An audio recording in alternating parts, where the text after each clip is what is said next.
Lo pernah nggak nganterin orang yang lo pikir orang asing, tapi ternyata dia ayah kandung lo sendiri? Itu kejadian beneran, dan cerita ini gue rekam langsung dari dalam mobil. Sampai sekarang, gue masih gak percaya. Cerita ini adalah cerita paling gak gue sangka, tentang malam terakhir, penumpang terakhir, dan rahasia terakhir. Nama gue Raka, driver Grab Car, dan malam itu gua gak cuma nganterin orang ke tujuan, tapi gua dikirim balik ke masa lalu gua sendiri. Hari itu gua udah capek banget. Hari panjang, penumpang random, macet Jakarta, banjir pula. Udah jam 11 lebih, gua buka Maps, cari jalan pulang, tapi pas mau offline, satu notifikasi masuk. Gua ragu, tapi waktu lihat titik penjemputan, deket, ya udahlah, trip terakhir ini, pikir gua. Gue samperin di pinggir jalan di bawah halte tua, ada seorang pria tua berdiri, jaket coklat tua, kantong plastik hitam, dan mata yang kosong. Dia masuk, duduk pelan, gak banyak bicara. Gue tanya, mana pak? Dia jawab, rumah sakit bahagia sejahtera. Suaranya berat, lelah. Gue gak mikir aneh, tapi entah kenapa suasana malam itu terasa berbeda. Sunyi, kayak Jakarta pengen kasih ruang buat cerita ini terjadi.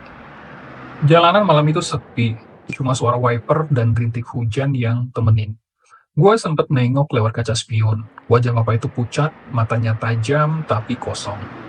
Tangannya gemetar, megang kantong plastik yang dia peluk di pangkuan. Gue gak berani tanya, tapi rasanya dia nyimpen sesuatu yang berat banget di situ. 5 menit perjalanan, hening. Gue iseng tanya, Bapak dari mana? Dia nggak jawab, cuma senyum tipis, lalu bilang, Mas, boleh saya cerita sesuatu? Gue ngangguk. Silakan Pak, mobil ini aman, nggak ada yang bakal ganggu cerita Bapak. Dan dari situlah, malam itu berubah jadi sesuatu yang nggak pernah gue lupakan. Dia mulai dengan suara pelan, saya dulu punya keluarga, istri, 2 anak. Hidup sederhana, tapi bahagia. Sampai suatu hari, istri saya sakit tumor, operasinya mahal. Saya panik, gak punya tabungan, jadi saya pinjam ke orang yang salah.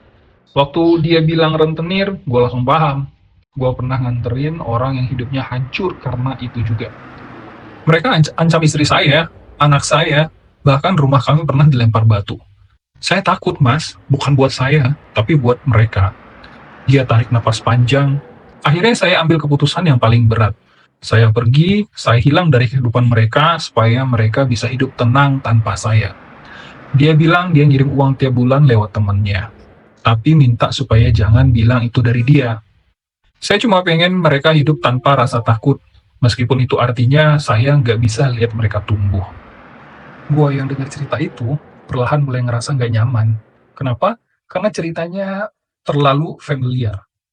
Gue juga dibesarkan sama ibu, tanpa ayah. Dan alasan kepergiannya juga gak pernah jelas. Bapak itu terus cerita tentang anak laki-lakinya yang sekarang udah kerja di kota besar. Anak saya namanya Raka. Jantung gue langsung berhenti sebentar. Sekarang udah sukses, tapi saya nggak pernah bisa datang ke hidup dia lagi. Dia keluarkan foto dari kantong plastik itu, gue lihat, itu foto gue waktu lulus kuliah.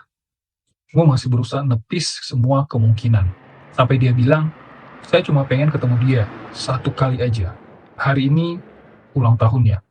Gue ngerasa dunia muter pelan. Gue tetap nyetir, tapi tangan gue dingin banget. Kami udah hampir sampai di rumah sakit. Tiba-tiba, bapak itu bilang pelan, Mas, bisa belok kiri ke perapatan? Saya nggak jadi ke rumah sakit. Saya pengen ke suatu kantor, nama kantornya Wira Jaya Group. Gua kaget. Itu tempat kerja gua. Saya tahu dia kerja di sana. Saya cuma pengen lihat dia dari jauh. Saya nggak minta ketemu, cuma pengen nitip surat. Dia buka kantong plastik itu, keluarkan satu amplop, coklat kecil di depannya tertulis untuk Raka Herlambang. Dan saat itu, wah, gak bisa lagi berpura-pura gak ngerti. Gua rem mobil pelan, parkir di pinggir jalan, hening, cuma suara wiper. Gua tanya pelan, Pak, anak bapak, siapa namanya? Dia jawab, Raka Herlambang.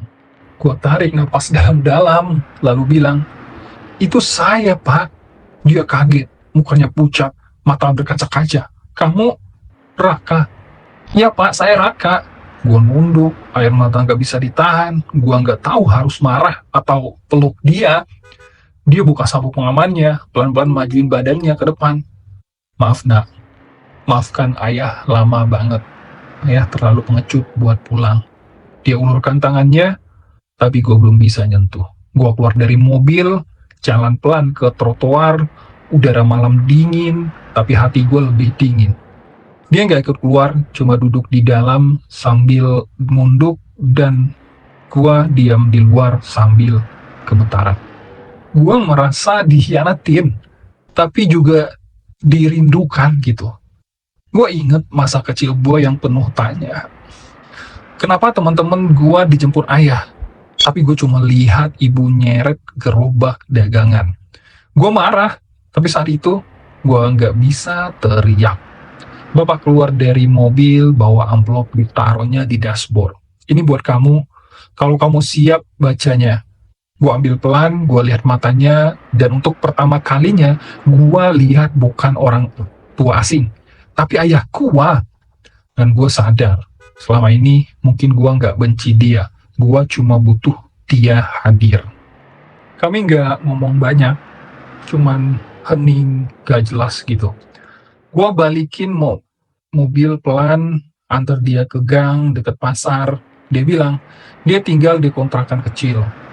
"Ayah nggak minta banyak, cuma pengen ketemu. Ayah selalu bangga sama kamu." Setelah dia turun, gue duduk lama melihat amplop itu. Dan malam itu juga, gue baca semua surat di dalamnya. Ada 23 surat, ditulis setiap tahun. Tiap surat dimulai dengan, "Halo, Raka kecil." Dan setiap hurufnya berisikan doa, maaf, dan cinta yang gak pernah sampai. Beberapa bulan setelah itu, istri gue melahirkan. Anak gue laki-laki.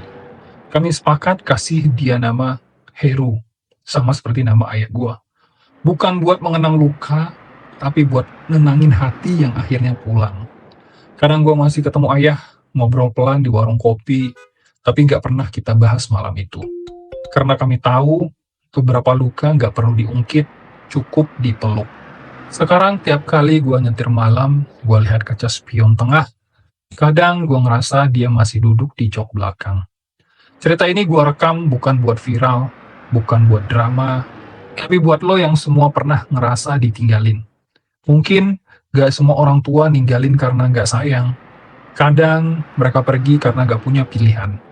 Dan kalau lo masih punya waktu, telepon mereka, peluk mereka, atau kalau gak bisa, doain mereka. Gua Raka, driver GrabCar, dan ini cerita paling pribadi dari seorang penumpang yang ternyata ayah gua sendiri.